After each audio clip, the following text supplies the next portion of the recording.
Salut sportif, c'est Goulven, je te souhaite la bienvenue sur ma toute nouvelle chaîne YouTube Monsieur Performance pour celles et ceux qui ne me connaissent pas. Donc moi c'est Goulven Tristan, vainqueur à 3 reprises de la Coupe du Monde Ultra Triathlon 2016, 2022 et 2023. Jingle.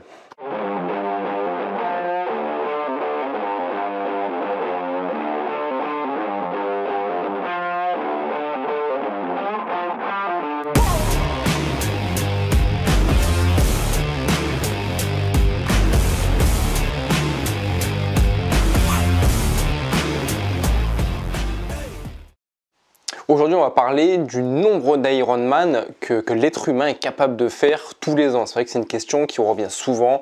Goulven, combien d'Ironman on peut faire par an? Est-ce que c'est dangereux?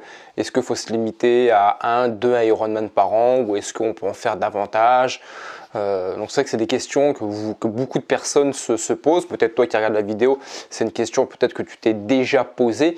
Donc aujourd'hui, par rapport à ma grande expérience que j'ai en ultra distance et spécifiquement parlant en Ironman et ultra triathlon, donc moi je vais te répondre voilà, par rapport à mon ressenti, par rapport à tout ce que j'ai pu vivre, par rapport à tous les athlètes que je côtoie dans le domaine de l'Ironman ou de l'ultra triathlon, vraiment pour t'apporter une réponse la plus juste possible. Voilà, après ce sera à toi de voir voilà, par rapport à ton planning, par rapport à ta situation familiale, professionnelle, financière, par rapport à tous ces paramètres-là, ce qu'il est possible de faire ou de ne pas faire. Mais sache déjà en fait, c'est qu'il n'y a pas de vérité. Voilà, il n'y a pas de vérité sur le nombre d'Ironman qu'on peut faire tous les ans. C'est vraiment, comme je le dis souvent, il faut déjà apprendre à se connaître. Voilà, apprendre à se connaître parce qu'on est tous différents.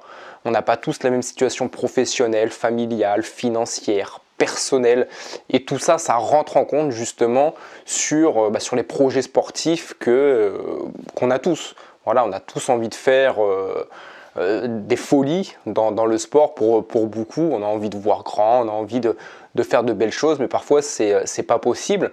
Non pas qu'on n'en a pas les capacités physiques, athlétiques ou intellectuelles, mais parfois ça peut bloquer par rapport aux finances, par rapport à la vie familiale, par rapport à la situation professionnelle ou autre. Et tout ça justement, c'est des éléments à prendre en considération. Prendre aussi en considération son corps, son niveau. Voilà, par rapport à ton expérience, est-ce qu'aujourd'hui tu es un débutant, un intermédiaire, un expert? Est-ce que tu as déjà goûté aux Ironman? Est-ce que c'est les premiers que tu vas faire? De quelle manière tu visualises ta planification dans le futur sur tes différents objectifs que tu t'es fixés? Donc tout ça, c'est vraiment des ingrédients, des paramètres à prendre en considération pour vraiment planifier au plus juste ce que ton corps sera amené à encaisser.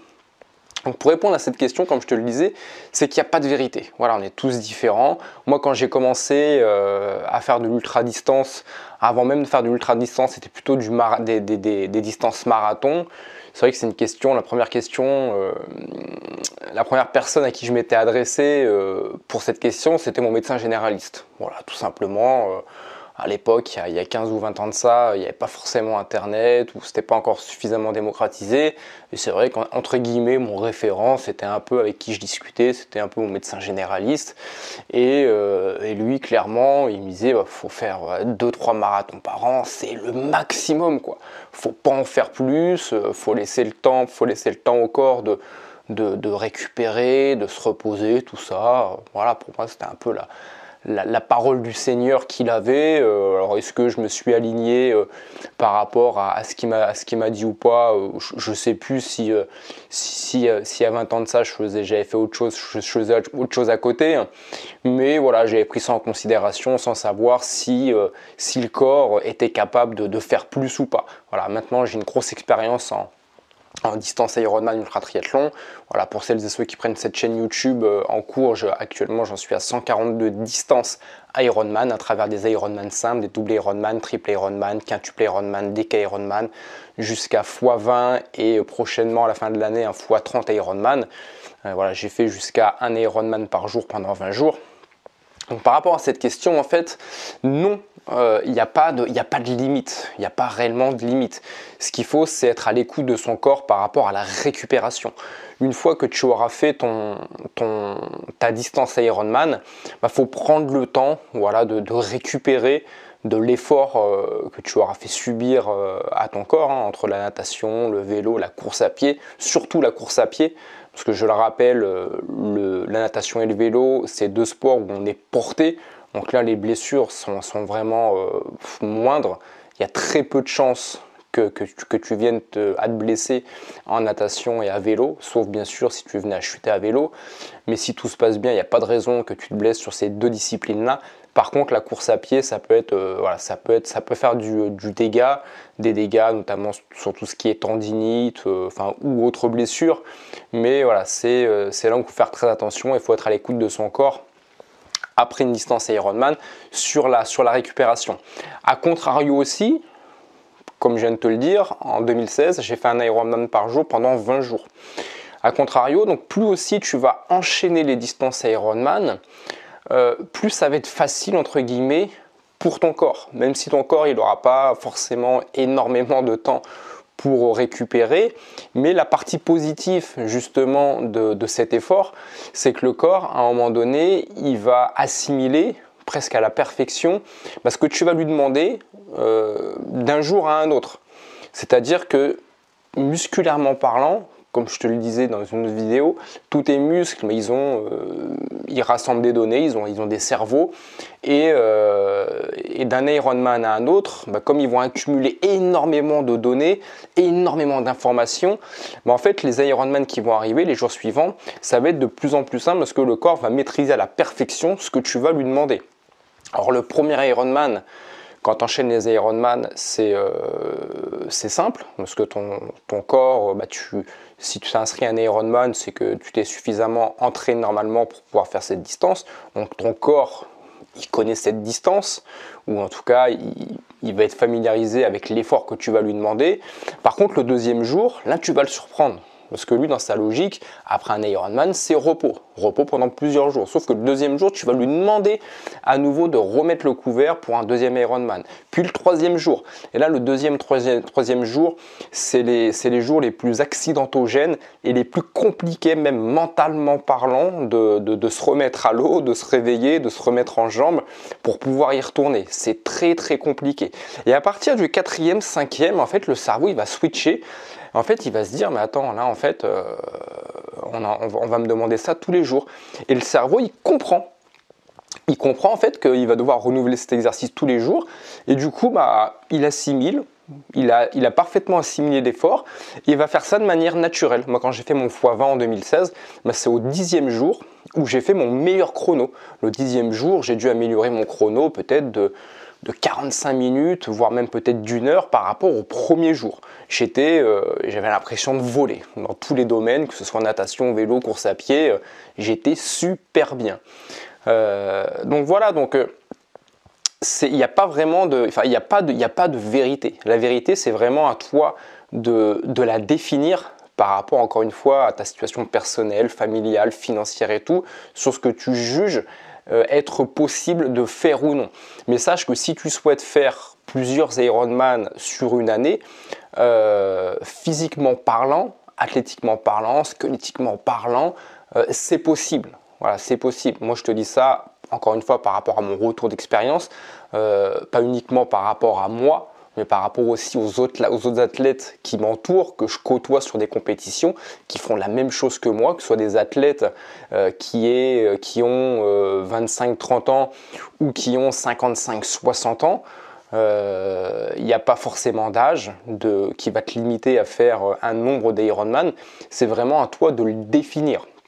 Alors bien entendu, si toi tu te bases sur un Ironman par an, c'est déjà très très bien et félicitations pour cet exploit, j'ai envie de dire, parce que des personnes qui font un Ironman par an, si je sors du cadre de l'ultra triathlon, j'en connais pas beaucoup. Ça fait que sur 10 ans, tu auras fait 10 Ironman, c'est énorme. Je te mets au défi de trouver des athlètes qui ont dans leur CV, qui sont finishers de 10 Ironman. Tu en trouveras très très peu, il n'y en a pas beaucoup. Donc faire un Ironman par an, c'est déjà très très bien. Si tu as des objectifs qui sont plus grands, de faire un Ironman, enfin de faire 2 ou 3 Ironman par an, bah, tu peux le faire, voilà, il n'y a aucun problème. Encore une fois, voilà, faut être à l'écoute de ton corps, sur ta manière de récupérer. Moi j'ai la chance, et je touche du bois, déjà d'être en bonne santé, de bien récupérer, de ne pas me blesser. Donc voilà, donc c'est ce qui me permet aussi d'enchaîner les Ironman. Voilà, des Ironman, j'en fais entre 30 et 50 par an. Donc si toi tu souhaites en faire 2 ou 3 par an, ou même 10 par an, ou un tous les mois, ton corps est suffisamment bien constitué pour pouvoir encaisser cet effort. Voilà, c'est pas un médecin du sport qui te le dit, je suis pas du tout médecin, j'ai pas du tout de compétences dans ce milieu-là. Là, c'est quelqu'un qui a l'habitude d'être sur le terrain qui te le dit. C'est un retour de ma propre expérience et aussi des autres athlètes qui m'entourent, que je côtoie régulièrement et qui font la même chose que moi et qui se blessent pas forcément. Donc voilà, donc sois rassuré par rapport à tes objectifs. Si tu te demandais s'il est possible de faire 2-3 Ironman par an, ou si tu as planifié une grosse saison à 2-3 Ironman, c'est possible. Voilà, il n'y a aucun problème, ton corps, il va les encaisser sans problème, mais sois à l'écoute de celui-ci, prends soin de te reposer suffisamment si ton corps te le demande. Moi personnellement, tu vois, dans les 30, 40, 50 Ironman que je fais par an, alors c'est pas 30, 40, 50 Ironman différents, je fais à peu près entre 4 et 8 courses par an, mais sauf que moi je les double ou je les multiplie par 3, par 5, par 10, donc pour arriver à en faire 30, entre 30 et 50. Moi ce qui me pose le plus de problèmes, c'est tout ce qui est lié à la logistique. C'est ce qui me demande le plus d'efforts, c'est ce qui me pompe le plus d'énergie, de trouver le temps d'y aller, m'organiser entre ma situation familiale, professionnelle, les finances aussi. Voilà, c'est pas toujours simple de trouver les finances pour partir dans les 4 coins du monde, faire ces distances d'ultra triathlon. Donc c'est tout cet écosystème lié à l'organisation. Une fois qu'on s'est inscrit et tout, c'est les déplacements en voiture ou les déplacements en avion, prévoir toute la logistique, les repas, les ravitaillements, trouver quelqu'un pour se faire accompagner. Enfin, c'est tout cet écosystème, moi, qui me prend énormément d'énergie. Une fois que je suis sur la compétition, j'ai pas envie, je vais pas aller jusqu'à dire que c'est facile, mais c'est beaucoup plus facile que tout ce que j'aurais eu à gérer en amont pour pouvoir être sur le départ de la ligne, enfin sur le départ de la compétition. Ça me demande beaucoup plus d'efforts et c'est beaucoup plus fatigant pour moi, mentalement parlant, que la compétition. Une fois que je suis dans l'eau, j'oublie tout. Voilà, je sais ce que j'ai à faire. C'est des allers-retours en piscine, bêtement. Quand je suis sur le vélo, c'est pédaler, bêtement. Alors bien sûr qu'il y a toute une stratégie de ravitaillement, de nourriture, de repos. Voilà, c'est d'autres problèmes à gérer, mais qui sont beaucoup plus simples que tous les problèmes que j'aurais eu à gérer en amont par rapport à la garde du petit, par rapport à mes sociétés à gérer, la délégation, les déplacements, louer la voiture, louer les billets d'avion, enfin tout cet écosystème dont j'aurai l'occasion de faire un gros focus dessus pour que vraiment tu te rendes compte de l'ampleur que c'est de faire autant de compétitions, tout le bordel que c'est à organiser. Mais en tout cas, par rapport au thème de cette vidéo et par rapport à tes objectifs, voilà, si tu as de grands objectifs ou que tu souhaites sur une saison passer la vitesse supérieure et faire plusieurs Ironman dans la même année, ou faire un méli-mélo de Ironman, Ultra Trail, c'est possible. Voilà, c'est possible, il n'y a aucun problème. Ton corps est suffisamment bien constitué pour pouvoir l'encaisser, à condition, encore une fois, que tu sois à l'écoute de ton corps, parce qu'on n'a pas tous le même corps, on ne récupère pas tous de la même manière, on n'a pas tous le même passé niveau santé. Donc voilà, donc c'est à toi d'être à l'écoute de ton corps, mais sache que oui, c'est possible. J'espère que cette vidéo aura pu t'apporter des réponses sur des questions que tu peux te poser, sur sur le nombre d'Ironman qu'on peut faire tous les ans. Je reste à ta disposition dans les commentaires si tu as d'autres questions ou s'il y a des sujets que je n'ai pas développés. Si tu as des sujets que tu souhaites que je développe en vidéo, n'hésite pas à m'en faire part dans la vidéo. Et surtout, n'hésite pas à mettre un like si la vidéo t'a plu, à t'abonner à la chaîne YouTube, à activer la petite cloche. Et moi, je te dis à très vite pour de nouvelles vidéos.